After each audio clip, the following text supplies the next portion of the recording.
Yo la team de Pacotti, j'espère que vous allez bien. C'est la dernière vidéo vraiment où c'est sous format vlog. Ensuite ce sera une petite vidéo de récap et puis je ne sais pas s'il y aura à nouveau des vidéos mais on verra bien. Donc là je venais d'aller à The National Gallery à Édimbourg du coup avec un gars que j'avais rencontré à l'auberge de jeunesse. C'était super bien. Puis après je suis allée voir Queen's Palace, je pense que c'est ça. C'est tout en bas de l'avenue principale. C'était très joli. Et après, on s'est quitté et je suis allée visiter d'autres petits endroits. Je vais essayer avec la cornemuse et je repartir.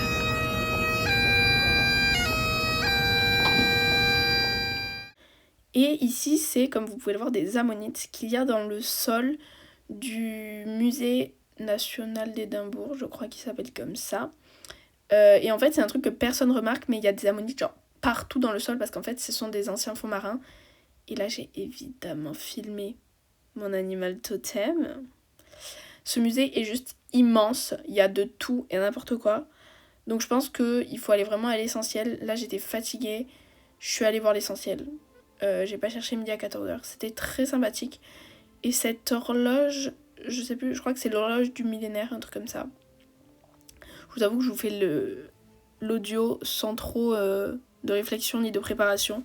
J'y vais au talent comme d'habitude. Et c'était très sympa. Donc je vous laisse observer un petit peu tout ça et après je vous redécrirai à nouveau Édimbourg.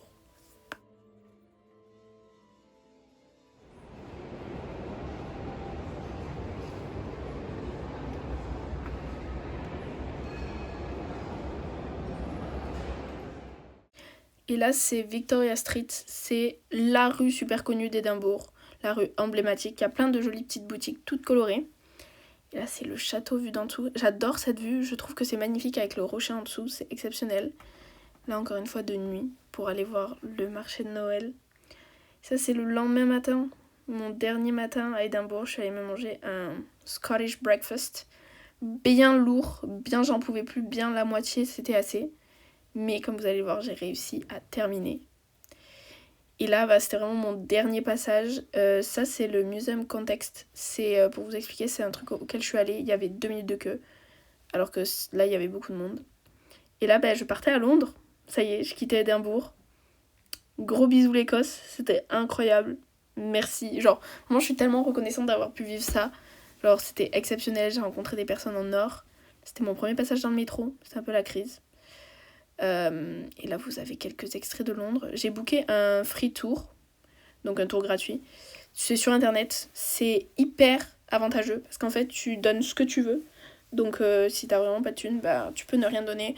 Après moi j'avoue que je suis devenue pote avec le guide qui était trop sympa. Du coup on allait boire un café ensemble après et tout. Mais voilà. Du coup je l'ai quand même un peu payé parce qu'il faut pas abuser. Mais du coup c'est trop cool, tu rencontres des gens. Tu visites, t'apprends plein de choses sur... Là, moi, c'était le thème, l'histoire, quoi. Mais t'as plein d'autres thèmes. T'as Harry Potter, t'as genre les horreurs et tout et tout. Et là, c'était la relève de la garde. Voilà.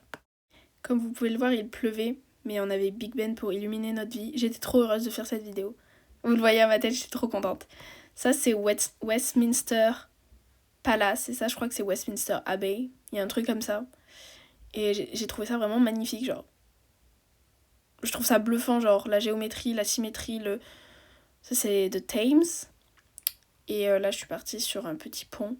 En fait, moi, ce que je trouve assez effrayant et choquant à Londres, c'est combien de personnes tu croises et combien de personnes daignent lever le regard. Chaque personne est beaucoup dans sa bulle. Et je trouve ça aussi effrayant que beau. Parce qu'après, quand tu commences à genre, vraiment observer les gens, tu te rends compte que les gens ont beaucoup de style. Et c'est hyper inspirant. Et là, je suis allée voir The Tower Bridge, parce que quand même, ça c'était à l'extérieur de Londres, vraiment le centre, c'était Greenwich. C'est où c'est qu'il y a le point zéro, voilà. Et il y avait des petits marchés comme ça. Moi, ça, j'adore. Tu m'amènes dans des trucs comme ça, je pleure, parce que j'adore. Et ça, c'était Covent Garden, j'ai adoré aussi.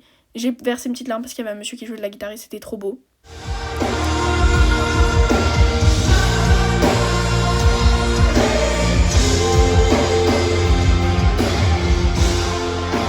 Ça, c'était été de Hyde Park Winter Wonderland. Très sympa aussi. J'y suis allée assez tôt parce que du coup tu payes moins cher et moi j'étais fatiguée, c'était mon dernier soir. Donc voilà. Et en revenant du coup du Hyde Park Winter Wonderland, j'ai pris un fish and chips. J'avais demandé des petites recommandations à mon guide, mais il m'avait dit que le mieux c'était d'aller dans le fish and chips qui est juste à côté de toi. C'est la façon la plus traditionnelle de le manger. Même si c'est pas le meilleur que tu puisses manger, c'est le plus traditionnel. J'en pouvais plus, j'ai même pas fini les frites. C'était catastrophique. Mais j'ai adoré l'expérience, j'ai fait tout ce que je voulais. Et vraiment c'était magnifique. Donc prochaine vidéo ce sera juste un récap de tout ce que j'ai fait et combien ça m'a coûté et tout ça.